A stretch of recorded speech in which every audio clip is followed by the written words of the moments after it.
All right. So first up, we have Jennifer Dunn, professor of rhetoric and public culture at Dominican University in suburban Chicago. So Jennifer is going to come up and talk a little bit, and then we'll dive into the panel discussion afterwards.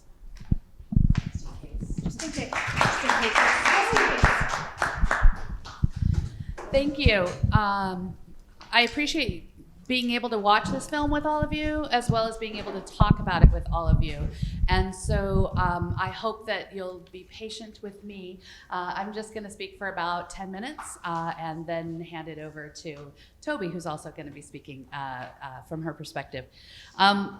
I was invited here not only because I'm a film fan and, of course, friends with the organizers, but also because my research initiated with women who work in the legal context in the state of Nevada. Women who work at the Moonlight Bunny Ranch, that was also depicted in the HBO docuseries Cat House. And I did my dissertation research both about the show as well as doing interviews with the women who work there, to see how the depiction on television compares with their lived experience. And so I'll talk about that a little bit later as I get into what I want to talk about with regard to this film. But I think that there's an underlying set of assumptions upon which this film is based that I want to talk a little bit about. And those assumptions have a lot to do with how gender is constructed in this country in particular, but in most of the Western world. And that set of assumptions guides and limits what people working in the sex industries are able to do, but also how they interact with people who aren't in those industries. And so I want to talk just a little bit about that before talking about the film itself. The simplest way to talk about this is that from the time we're born, we're told that we are a boy or we are a girl, and we are going to wear blue or we are going to wear pink. And those assumptions that come along with those colors and those names become embedded in our values, beliefs, and behaviors. And so as we grow up, men are assumed to be active, to be the more intellectual, to be in control, to be the breadwinners. All of those expectations that maybe in 2019 aren't as stringent as they may have been in the past are still guiding how we treat one another. And so while men are expected to adhere to certain expectations, so are women. And women are expected to be passive, to be receptive, to be supportive, to be more moral than men are. And these kinds of assumptions end up meaning that if you do not conform to those binary expectations of gender based on your biological sex, then you are not accepted, you are made fun of, you are punished, you are killed. These are the things that happen to gender nonconforming peoples all over this country and this world. But when we start to talk about it in the sex industry, it's much easier for filmmakers to use those kinds of narratives that are embedded within our society and to borrow on them, because it is much easier to tell a story about a sex worker in 2 hours that conforms to our gendered expectations. So if you have a sex worker, which, let's be honest, in film, it tends to be more women than men. As they said, there were only about 50 movies that they could find. And in the history of movies, that's a very small amount that depicts male sex workers.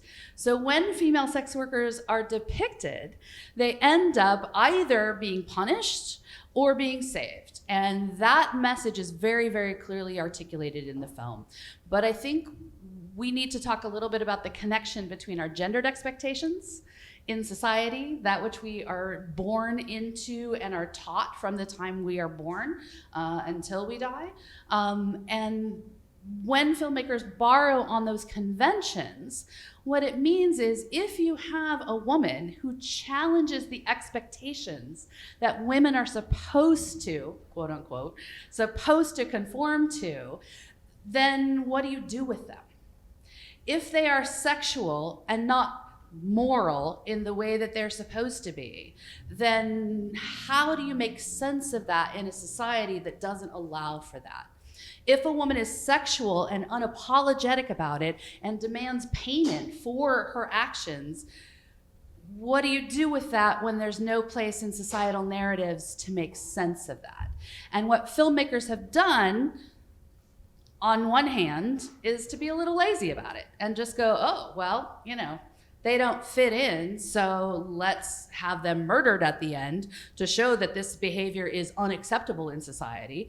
Or let's have them saved by the rich Richard Gere and come along and take them away from this life. And so those embedded narratives become really, really easy for audiences to understand because they just borrow on that which we've been taught since we were born.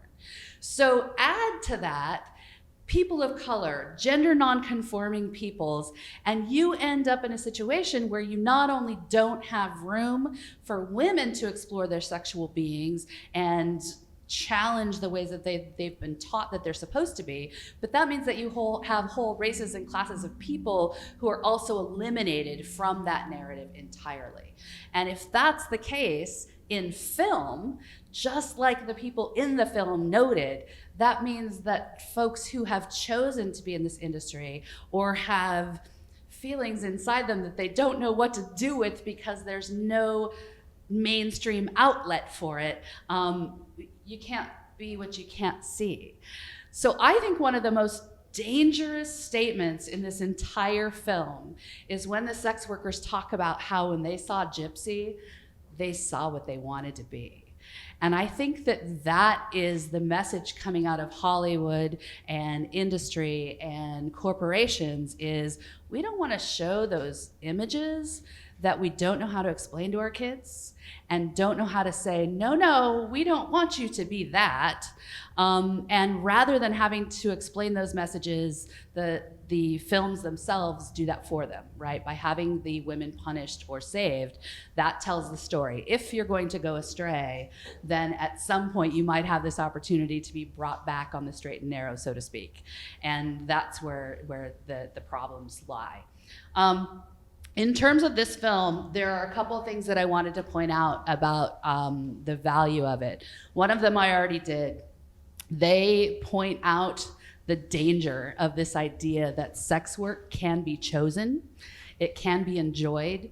You will not necessarily be punished or killed for participating in it.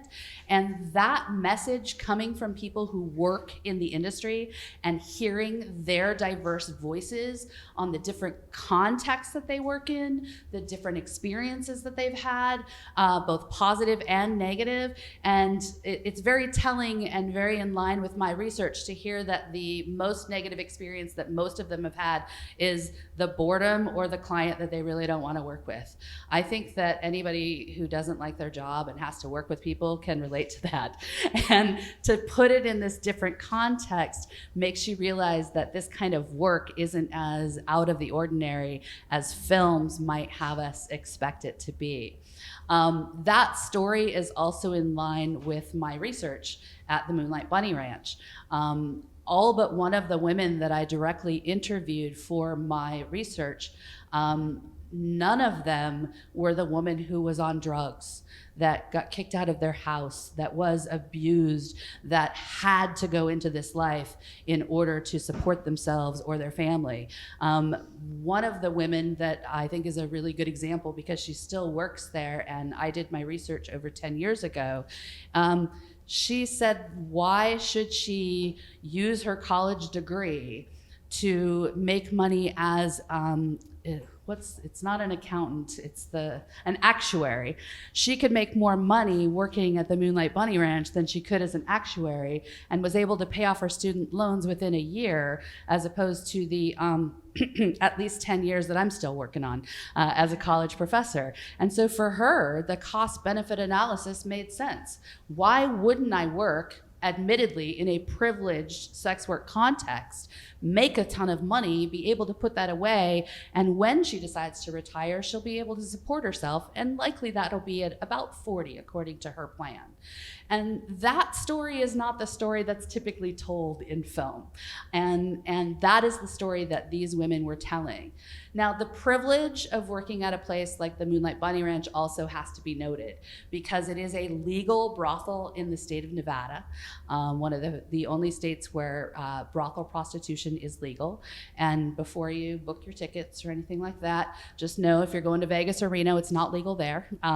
It's county by county for the state of Nevada, and each county gets to vote whether they want it to be legal in their county or not, as long as they're under 400,000. If they're over 400,000, they're not allowed to have it be legal. So that basically means all you do is go over the Washoe County line where Reno is, and there's the Mustang Ranch. Or you go outside of the capital of Carson City, and there's the Moonlight Bunny Ranch. Or you go right outside of Clark County where Las Vegas is, and there are multiple brothels that you can visit. The advantage of the legal status of brothel prostitution in Nevada is that they define the women's status as independent contractors, so that they can't have a pimp or the owner of the brothel tell them that they must take certain customers, or they must charge certain costs, certain amounts, or they must do anything that clients ask them to do. The reality is, most counties don't talk about their legal prostitution.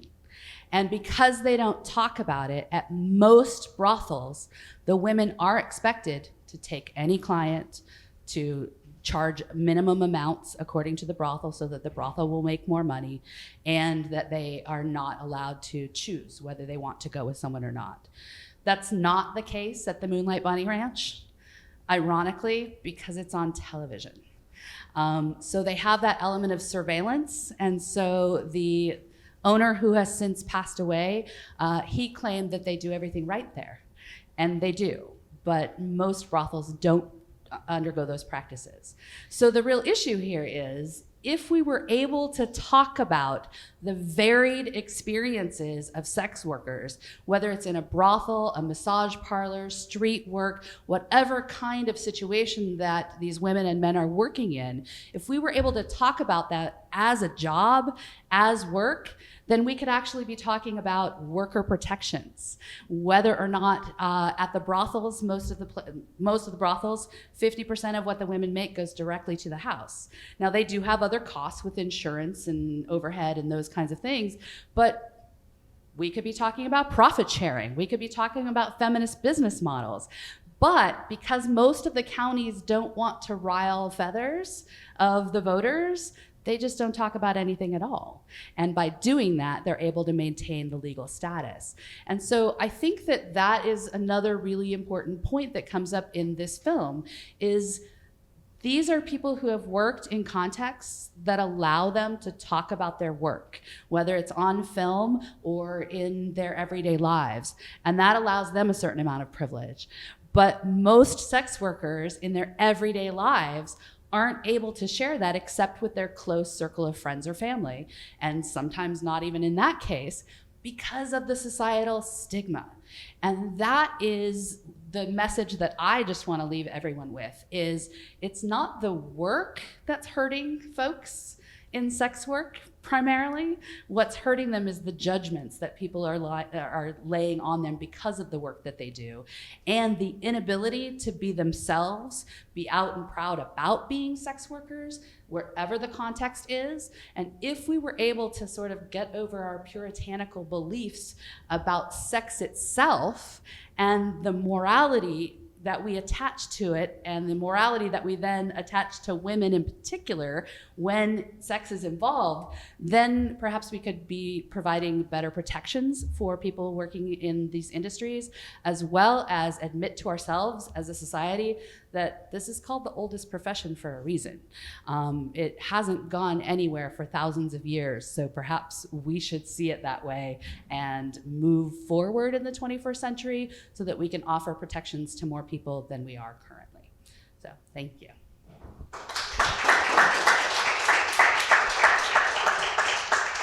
Toby, if you want to come up. Toby Newsom is an activist, and specializes, I would say, in empowering women among many other things in her life. So I will let her talk a little bit about herself, anything you want to share, and then we'll also kind of get into it. So I didn't prepare anything. That's a tough act to follow. So I have been a nude model for about 10 years, and the tail end of that, I was also a cam girl. So I came from a more privileged, she talked about privileged sex work. I worked from home. I never had to deal with physical contact with any of my clients, which is a very privileged way to perform sex work, and it's a very safe and privileged way for people to consume it as well. I love this film. I think it touches on so many different things. And as far as myself, like, I'm a white cis woman, so I have that privilege involved too. I do love that this film touched on, like the relationships and how people don't think that it's possible to have, relationships as a sex worker. I'm here to say that's false. I don't know. I think that it's a wonderful film that just touches on so many different aspects of sex work that we don't necessarily talk about day to day. It is so much more than just prostitution or, just porn. There's so much wrapped up in it. And I love that you touched on, our puritanical beliefs and how if we can break down that social stigma and just see that it is work, it's work in the same way that being an athlete is work, and banking on your athletic skill and prowess. It's also a very what's the term, supply and demand. There are people who want it, there are people who want to give it, and we live in a capitalist society, so you put those three things together, and sex work is a legitimate job. It's a way to make a living. So I think that's all I got to say on that.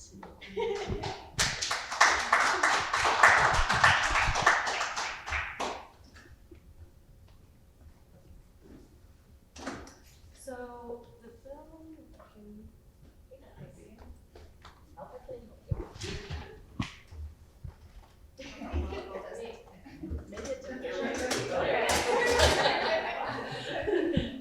So the film did touch on agency, and you both have kind of talked a little bit about that in how sex work portrays agency in, or how film portrays agency in sex work, but then also your experience in how others have identified with that, or even empowerment. So can you talk a little bit about the term and its relevancy to sex work? From my own experience, which is obviously all I can speak on, I chose to be a sex worker. It was something I always knew I wanted to do. Being young and seeing strippers in films, it was that very glamorous, oh, that looks exciting, that looks fun, that looks better than being stuck in a cubicle. And then once I got older, I remember being 16 and seeing the website suicidegirls.com, and I was just like, that's what I want. That is what I want. It's almost like a sorority of fun, edgy women of all diverse backgrounds, and I just knew right away that that's something I wanted to be a part of. And so I did. It took me many years, and actually speaking on agency, I submitted my first photo set when I was 18. It got accepted. I was in, and I was dating someone who was not okay with it. And so I put it on the back burner, and then I met somebody else after we broke up who was not okay with it. And it took until I was 27 years old to actually finally go through with it. It was great. I met so many women who I could relate to, who, we do have a sisterhood that is so thick, and they'll be lifelong friends of mine forever. And so it was really something that, many of my partners were like, oh, you're better than that. You don't need to do that. Something that I want to do, So as far as agency goes, that was always a big thing for me. People refuse to think that it's something that you could want to do, or, that is empowering, as opposed to something that you're forced into, or something that, perhaps is, oh, I have low self-esteem. I need to do this to prove it to myself or whatever. So. I like in the film, I forget who said it, but someone in the film made a distinction between sex work in general and survival sex work. And so there is a problem with survival sex work. You know, people who are forced into it or go into it in order to, because they don't have any other means of survival.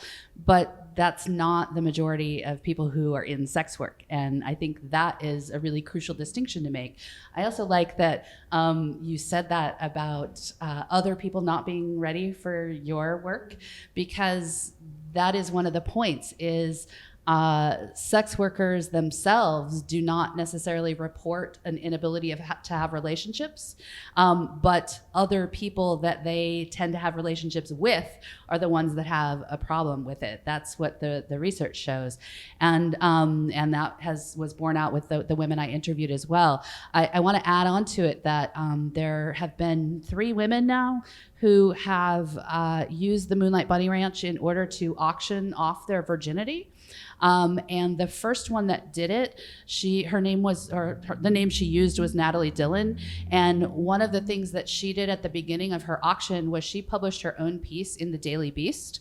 And in that piece, she called out third wave feminism explicitly and said, we live in a capitalist society. And so if I want more power as a woman in the current society that we live in, I have to do it by getting money for what I have to offer. And what I want to offer right now is my body, my virginity, because people are offering me $3.8 million for it.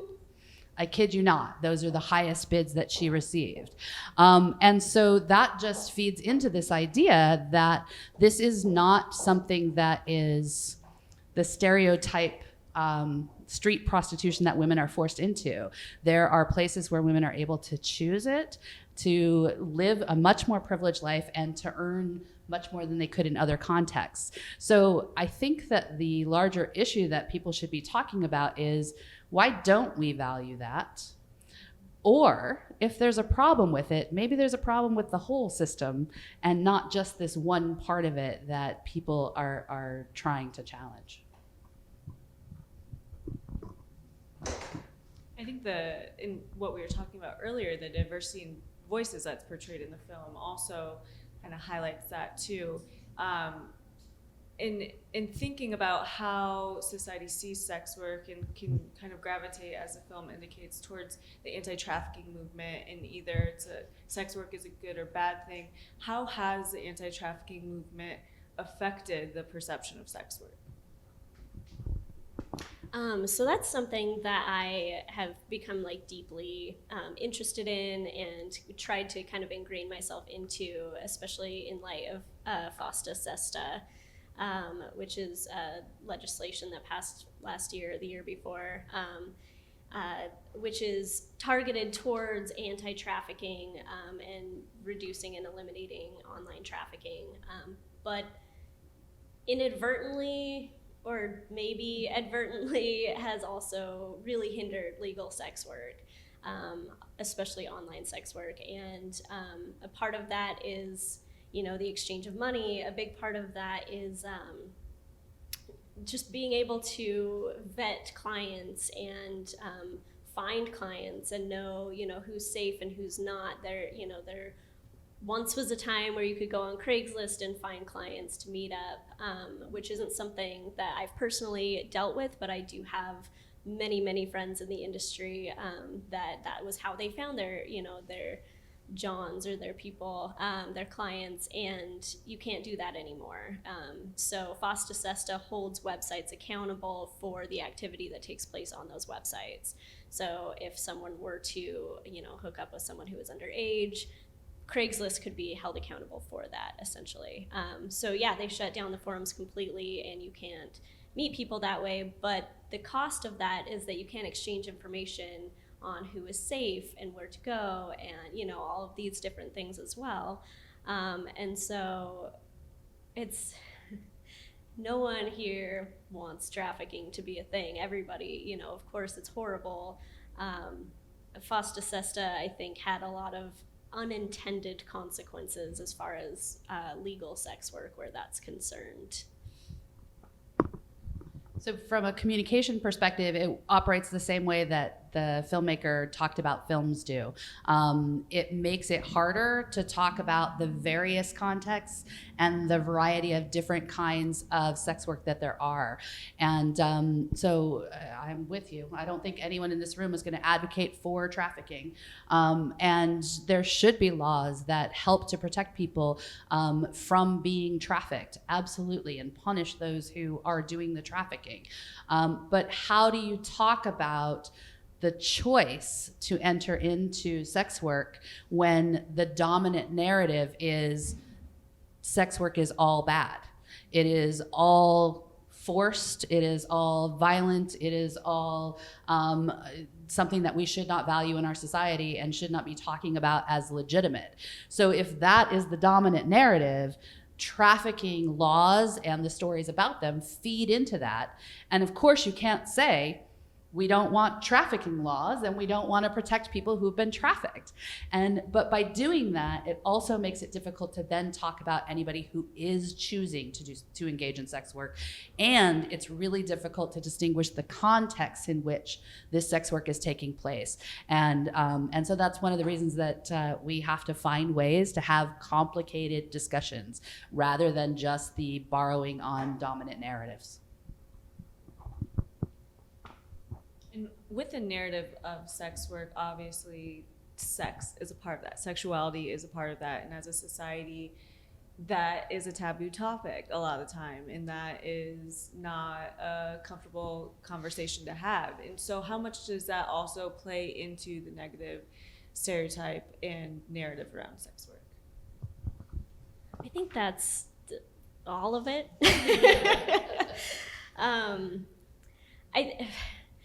From the inside, I found it interesting that, with camming, especially the majority of my clients, oftentimes, I had people who I would sit on my couch and eat pizza, and they would just talk to me and say, I could never say these things to other people because they were so uncomfortable with their own sexuality and their own kinks and their own taboos, and there wasn't ever even really a sexual exchange between the two of us. I was just a non-judgmental entity that they could say things about what they were going through, what they were experiencing. And sometimes these people were married and they were like, oh, I've been married for 25 years and my wife could never deal with this. And to me, that's incredibly sad.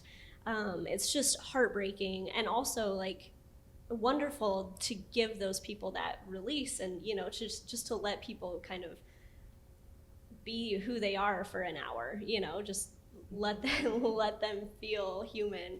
And I really do think that that's a big part of it, is we're all human. We all have our own likes and dislikes and kinks and, whatever. And I'm incredibly interested in that.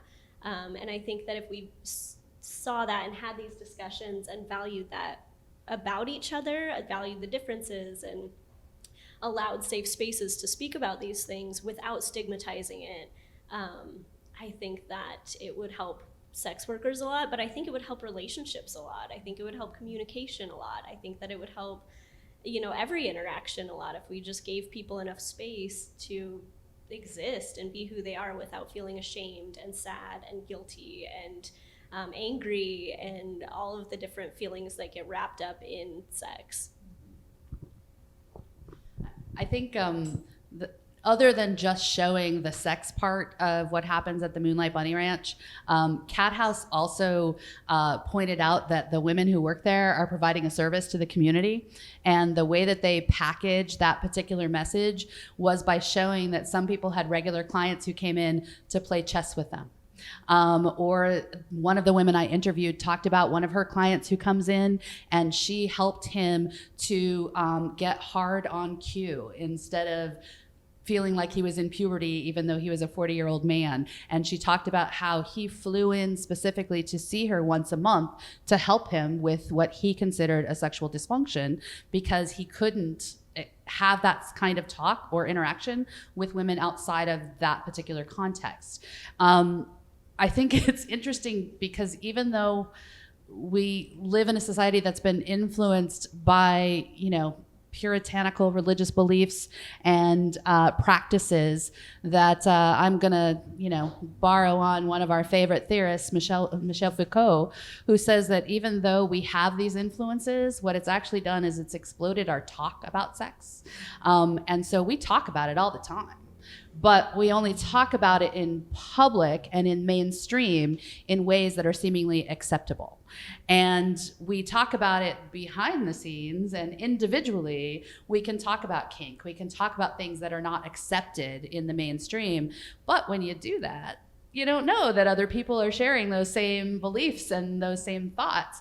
And so it stays behind the scenes. It doesn't become part of the mainstream. And I mean, since we're talking about this in the context of film, how many films do you see where somebody can just own that they have sexuality that doesn't fit the norm, without, again, them being punished or saved or realizing, I'm past that now. I've grown up and I'm, more mature and I don't feel that way anymore. That's usually the narrative of growth that shows that that's something you leave behind. And so we do talk about it all the time. We just aren't able to talk about the things that challenge our norms in ways that help us progress. We have a few minutes left. Do any of the audience members have any questions for our panelists? Yes. You have to come up. Just stand up. With everything that's going on with social media, with like influencers now, there are more platforms like OnlyFans and XTube and stuff like that are letting people express themselves sexually or get money through that. Do you think that is a positive way things are going into normalcy, or do you think there's some underlying detrimental things to that? I think it errs on the side of positive. I think that it's a good thing that we're getting that conversation out, that more people are able to, who want to, that are able to participate in sex work without having to be on streets, without having to do it in a dangerous way. For me, working from the comfort of my own home, setting my own hours, setting my own rates, only working with photographers and videographers that I felt comfortable with, and also learning how to create my own content. Now I'm a photographer, I make videos, I learned my way around a camera, I know good lighting, I know good posing. So it taught me a lot of things that I otherwise would have had to go to college for. So I learned it by making money instead of spending money, which was nice. But yeah, I think that in general, it's a positive thing. I wish there was a way to mentor people in it, to teach them safe practices and best practices, and not to give away your home address, like things that you think might be common sense, but if every 18-year-old can just jump on the internet and be a porn star, it can be a little bit sketchy. So I wish there was a way to mentor, not necessarily regulate, but to mentor and kind of give guidance, although we do have a lot of networking and community as far as that's concerned. I agree with everything that you said. I think the only thing I would add is I think that the explosion in social media of the accessibility is certainly pushing boundaries. I think that everybody who visits those sites is still talking about it as the underground, right? Like, oh, hey, I checked out this site. You got to check it out.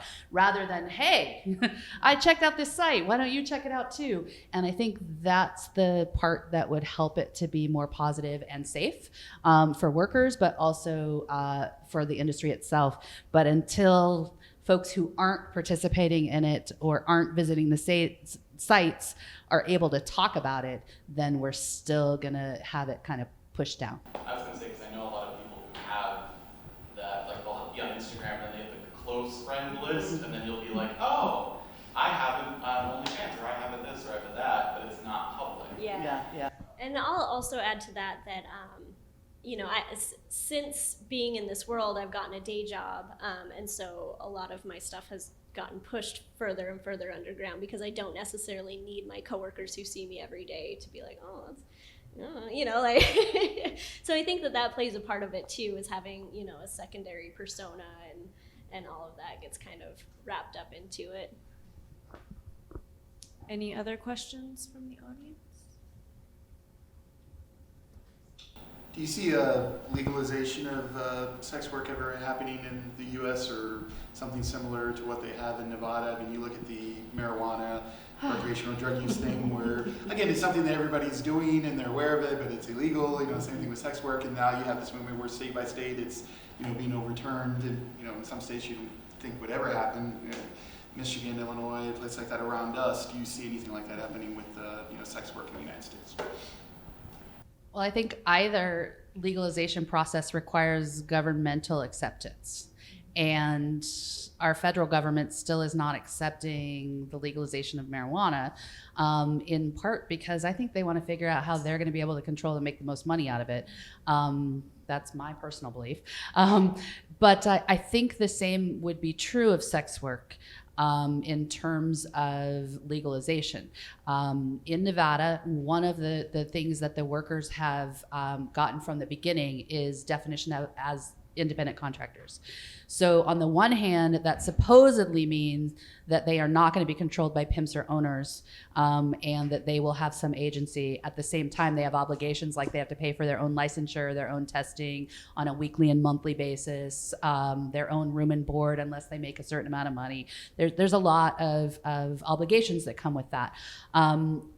And I don't think that Nevada in general is a good model because they allow county by county legalization, and supposedly they all follow this independent contractor protection of workers, and yet the reality is that is not the case.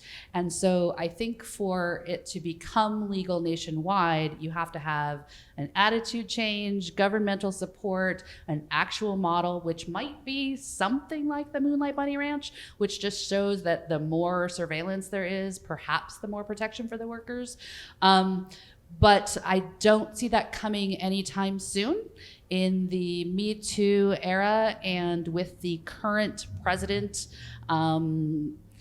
accusations of sexual assault make it even more difficult to talk about sex in a legal context that people are choosing to participate in.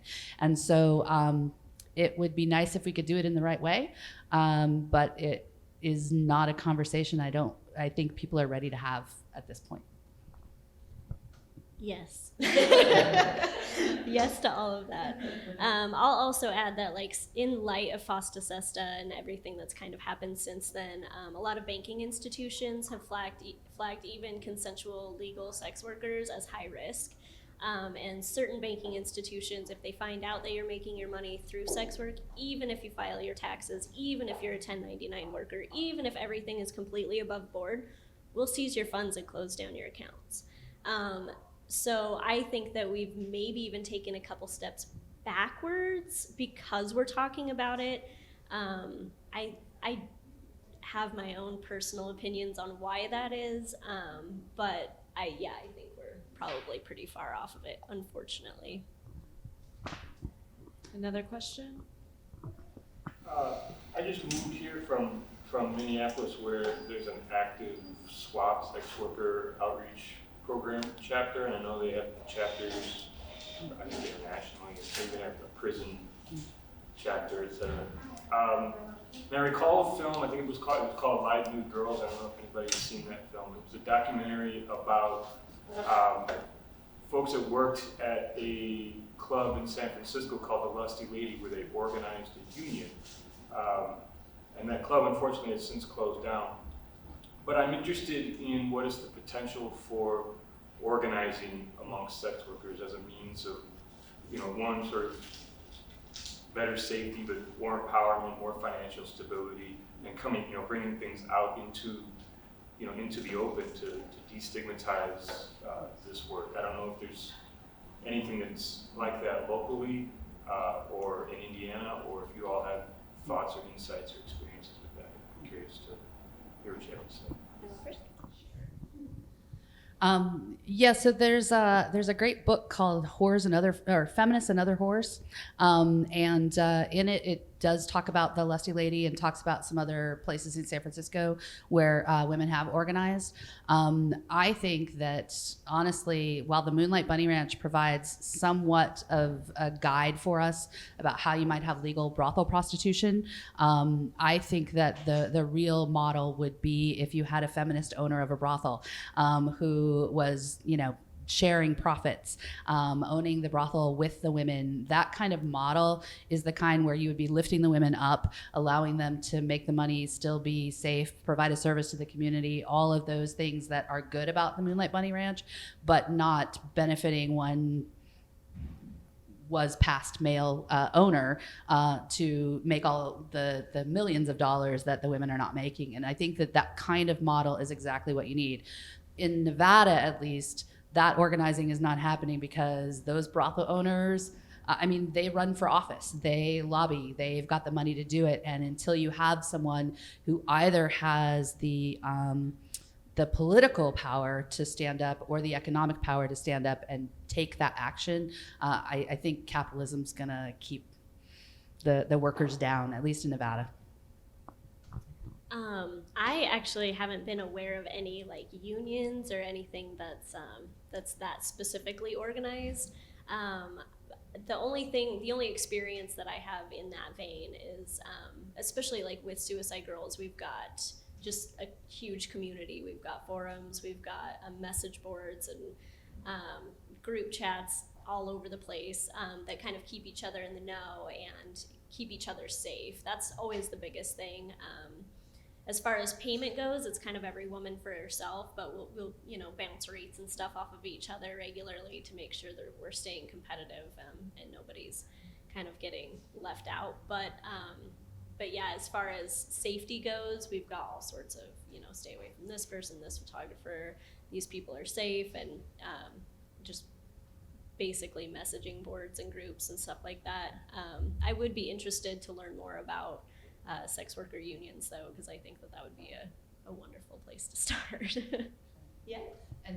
And I would say in terms of organizing, there is a good model, at least in terms of government and lobbying, called the Red Thread in Amsterdam.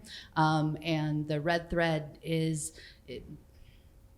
they were born out of sex workers, but now they are almost all ex-sex workers who now work at lobbying the government, and they work on laws, et cetera. But in terms of actual day-to-day conditions, they aren't as familiar with it, but it is a great model in terms of organizing and control and protections. We have about 2 minutes left, but to wrap up, I think the thing that Horrors on Film does so well is it helps shift the perspective, and it gives another narrative that perhaps the audience hasn't seen before. So what other films or creative pieces or even initiatives also help shift that perspective in regard to sex work? Well, I would, of course, promote Cat House as an example, but that's for brothel prostitution, and so it is a specific context.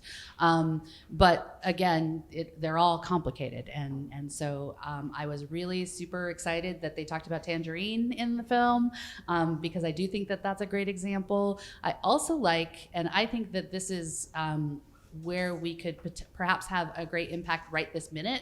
I really like how they talked about Pretty Baby, because when that movie came out, like, I was around that age that Brooke Shields was, and no way were my parents letting me anywhere near this controversial movie with a kid in prostitution, which is, what I would hear in other rooms. But what I really liked that they talked about was that camaraderie and almost that sorority sister kind of feel, because when I was there doing my research, that these women, it was like they were sisters, And I mean that in the good ways and the bad ways. Like, they were supportive of each other, would tell each other stories, help each other out, but they were also competing for those customers when they came in and bitching at each other when somebody would take somebody's brush or something out of their room. And if that kind of relationship could be depicted in film, and the complicated nature, that's the kind of thing we need. And that's what I liked about the critique of Pretty Baby, is that look on her face at the end and how it spoke to the filmmaker. We need to give Juliana Piccolo a shout out for that. And so I think that even though I don't see as many examples right now in media that would be helpful, I think us being able to engage with the critique of what is there might help us move forward and find better models. I totally agree with that. And as far as like media that I've found that I thought spoke to actual sex work, Hard Candy by Diablo Cody is like one of the greatest books as far as sex work goes. She basically walked into a strip club one day and was like, yeah, I want to try this. And then she stripped for a year, and she found out that everything she ever heard about being a stripper was totally fabricated, and like not at all what actually being a stripper was like, that it was hard work, that it was a lot of fun, that the girls, you know, had each other's backs, and that sometimes you get clients that are great and sometimes you get clients that aren't, and it's like they said in the film, like that doesn't make you. Anybody who deals with any kind of client has those days, you know. So yeah, I read that before I was involved in sex work at all, and I was like, okay, it's a job like any other job. It's just a little bit more fun. So And Toby, Jennifer, thank you so much for sharing your experiences today and wisdom, and thank you all for coming to this film and the panel discussion. In about 10 minutes, a little less than 10 minutes, we're going to start our next, 6 minutes, we are going to start our next block called Sometimes You Gotta Slay. It's 4 shorts about women who refuse to give up control in their life. And so stick around for that. And again, thank you all for being here today.